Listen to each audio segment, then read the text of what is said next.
Madison is in a quite worse state. There's glass clinking, Madison passes under it and asks a woman to hands up and do not to turn. She says, "You don't know me and I don't know you, but I have a gun and you know I have power. Give me keys now." As she proceeds, she falls under her trap and a bullet hits her dinner drink. It's Elle. Their truck is in the midst of hundreds of undeads. Bleeding has stopped, but she needs to extract the bullet. They need to bring all necessary things from the infirmary. Charlie keeps shooting. Elle didn't give the right keys. She asks her to give her keys faster. She checks her tapes and asks what these are. Elle asks, "Are you looking for someone?" Now Madison asks her to give keys and tapes as well. Elle tries to take the gun away. When she gets up, tapes are gone. Madison has them in her truck. If they get further closer, undeads will get stuck in the tires, so they stop. They don't have much time and ammunition as well. John asks Morgan to do not go. Laura decides to go with him. Elle kills most of them and clears a path for them. As they get inside, there's a blast, but they're fine. Alicia is here. Madison watches tapes to find Nick and Alicia. They are not in here. As she kills an undead, Elle is here. She gets out. Her tapes are fine. Alicia, Elle, Victor, and Lucy engage in firing at each other. Inside, they proceed while killing undeads. Victor and others want to reach the infirmary. John has gotten worse. Laura asks Elle to keep pressure and don't let it bleed. John asks Charlie to record his last message and advice for her and Morgan. They have got everything. Their truck takes a huge blast, which Lucy fired. As Elle mentions it's a tank inside a tank, the side door is already fallen in front of Alicia. Elle asks her to start talking, otherwise she has got infinite time. She asks what happened to your kids. Someone did wrong to them? They left you? Both of our realities are the same, that we all are stuck in this messed up world. Elle says that she is doing this since before the apocalypse. She was in a small village where there was a warlord. He used to take people's food, water, and other things and used to call himself Twisted Round. One of the villagers talked to me, and in the end, they didn't need any help since now he didn't have an army or guns. Now villagers started taking a stand, and Twisted Round didn't last longer. One day, someone might want to hear your story.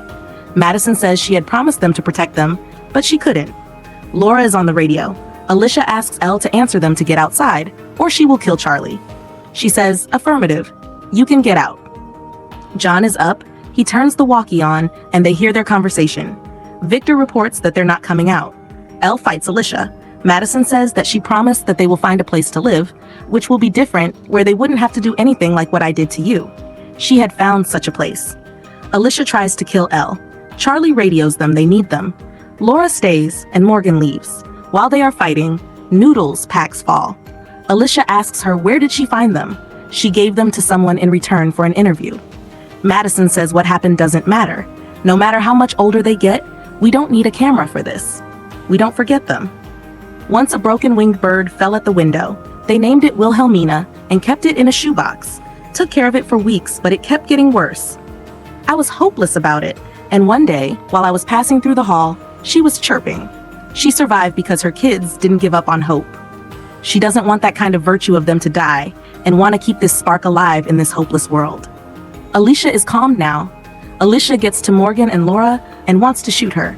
Morgan comes in between and says, "I'm just helping my friend." Alicia says, "My mom's dead because of you." Laura want to help John. Alicia says, "You'll not be able to, now." She asks Morgan, "Would you give your life for her?" He replies that I tried to go away from everything and everyone. It seemed necessary. Someday, someone said I'll come closer to people again. So I ran away to prove him wrong. I'm in between you and a human I just met. Things can change. If for me, they change for you. I only had moved for your brother, not for you. You still have that inside. She cries. Laura goes for Laura. He takes her gun and takes her along. Elle opens Madison's handcuffs. Elle want to give her kimchi. Madison tells her that we got separated 2 weeks ago.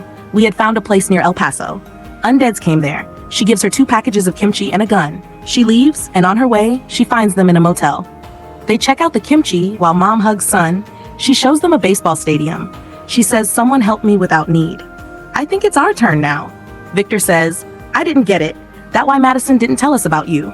Elle says, "Maybe because of the situation in which we met." Alicia asks her to stop the truck to tell her about what happens to her mother. John thanks Naomi.